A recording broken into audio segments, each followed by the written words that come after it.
benar-benar atau sangat di atas pulukin adik puluk seseorang yang mempunyai akhlak atau budi pekerti yang sangat azim, luhur, agung.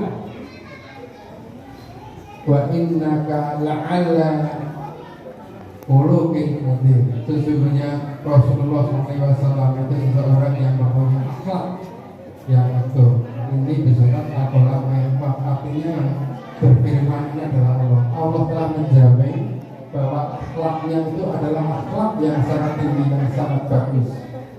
Berarti kalau kita mencontoh Rasulullah, apakah mungkin ada yang salah?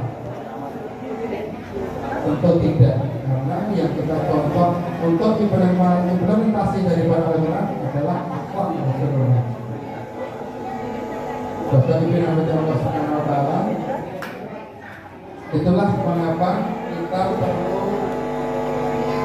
perlu daripada Al-Quran itu kita ubah menjadi Quran yang Quran, membaca dan memahami, mentatapuri. Setiap hari di bulan Ramadan ini kita berusaha untuk mencoba menerjemahkan, memahami daripada Al-Quran, bahasa Arabnya atau terjemahannya. Ya susah untuk mengatur. Harus ada usaha. Bagaimanapun hasilnya atau nomor sekian, karena Allah melihat daripada proses, bukan hasil. Proses dilakukan. Ada usaha untuk selalu meningkatkan kemampuan dalam membaca. Vaksinnya diperbaiki, bukan sekedar barang-barang. Tapi ketika ada kesalahan membaca di situ, jadi susah untuk diperbaiki, karena ketika kita paham tentang jin dan manusia kecuali hanya untuk beribadah. Kalau di surat Al-Mu'minun surat ke-23 ayat ke-115, Allah Subhanahu wa Ta'ala berfirman, apa kasibtum annama khalaqnakum abasa. Apakah mungkin Allah ciptakan manusia itu dibiarkan begitu saja? Apa kasibtum annama khalaqnakum abasa wa innama ilaikum la turja'un. Dan kemudian kembali begitu saja tanpa ada pertanggungjawaban apapun. Tentu adalah tidak mungkin, kalau begitu tidak perlu beribadah. Tetapi sebenarnya ada sebuah tanggung jawab besar yang dipikul oleh manusia ketika diciptakan. Allah menciptakan manusia bersamaan dengan khuluq atau akhlak. Ini berbalikan. Jadi ketika manusia lahir di dunia itu kondisinya adalah suci, bersih. Tetapi yang membentuk orang itu menjadi Nasrani atau Majusi adalah ketika orang itu sudah bergaul dengan banyak orang, tetapi sebenarnya orang itu suci. Sebagaimana Rasulullah juga begitu. Rasulullah dari kecil pun sudah dikondisikan. Ketika kita ingat beliau dibelah dadanya, kemudian datangnya malaikat untuk mencuci jantungnya. Itu semua untuk mempersiapkan diri ketika beliau nanti mendapatkan wahyu kemudian menjadi Rasul. Begitu juga dengan manusia, sebenarnya dilahirkan dalam kondisi suci. Kembali lagi, wa ma khalaqtul jinna wal insa illa beribadahnya dua, ibadah makhluk dan ibadah dua itu makhluk. Tentu kita akan merenungkan kembali yang ibadah yang ghairu makhluk yang seperti apa. Apakah setiap hitungan menit-menit kita itu memang untuk dalam rangka beribadah, atau kita sebenarnya memburu nafsu yang lain? Itu untuk renungan saya pribadi dan juga Bapak Ibu semua. Setiap langkah kita apakah kita mulai dengan basmalah bismillah dalam rangka untuk mencari ridha Allah, apakah untuk kita sebenarnya mencari duniawi? Kemudian kalau kita kembalikan lagi ayat apa kasibtum annama khalaqnakum abasa wa innama ilaikum la turja'un, dan dilahirkan itu dibiarkan begitu saja. Ada tanggung jawab yang besar yang dipikul oleh manusia itu. Yang salah satunya adalah ketika kita kembalikan ke fi'il madi, dasar daripada khalaq, dari kata khalaqa. Khalaqa itu kata madi atau kata dasar dari kata ikhlas yang berupa tuntunan yang diberi nama Al-Quran. Bisa kalam, yaqlu, membaca saja, ataukah qara'a, membaca dan memahami dan mengkaji dan mengamalkan. Itulah Al-Quran. Kalau hanya talak, cukup dibaca selesai, tidak perlu mengamalkan.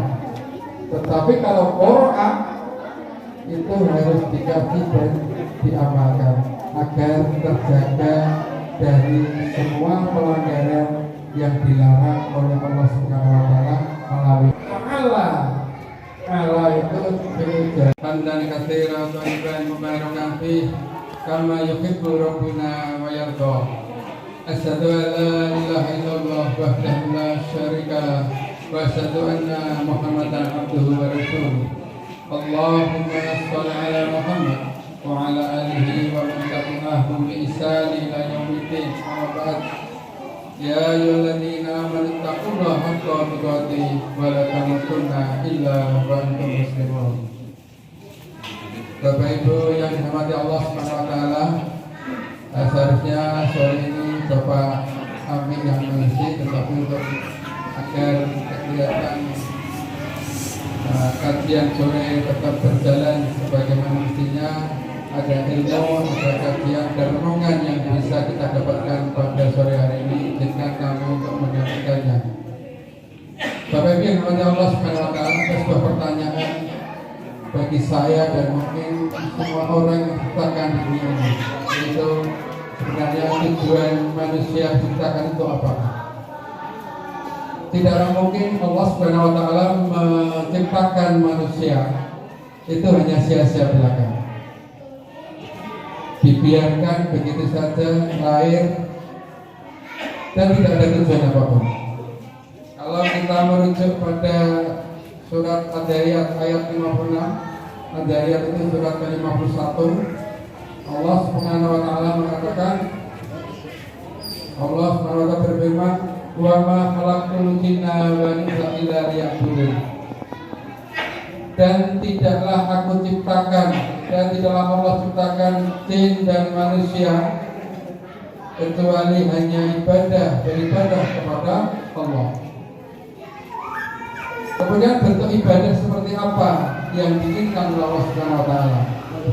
Wakafnya berhenti di situ atau wakafnya itu lahnya enggak dimulai dari lah. Artinya apa terjadi? Diizinkan untuk berzina. Padahal kalimat awalnya wala taqrabu zina, kemudian diwakaf, mulai lagi, ditinggal lagi. Kemarin berdasar beberapa kata. Ketika dia mencoba berhenti, wakafnya tidak pas, sepertinya kita mengizinkan apa yang menjadi larangan Allah Subhanahu wa taala.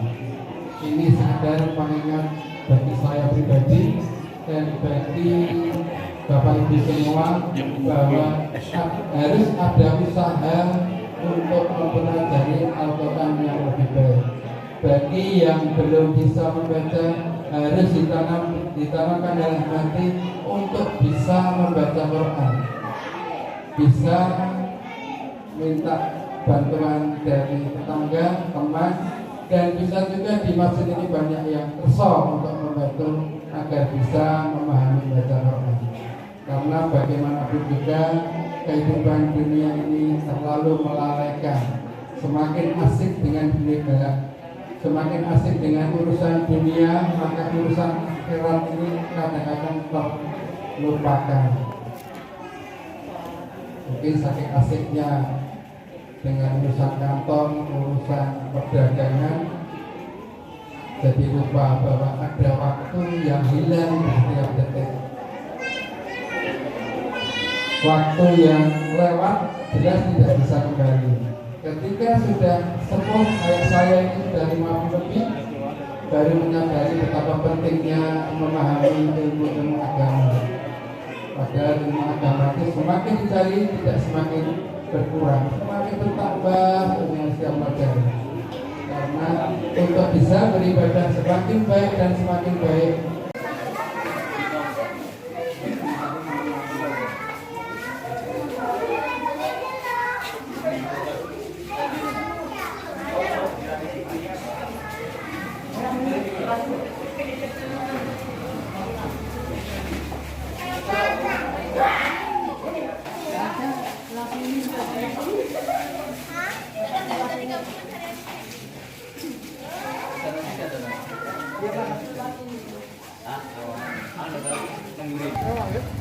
moga.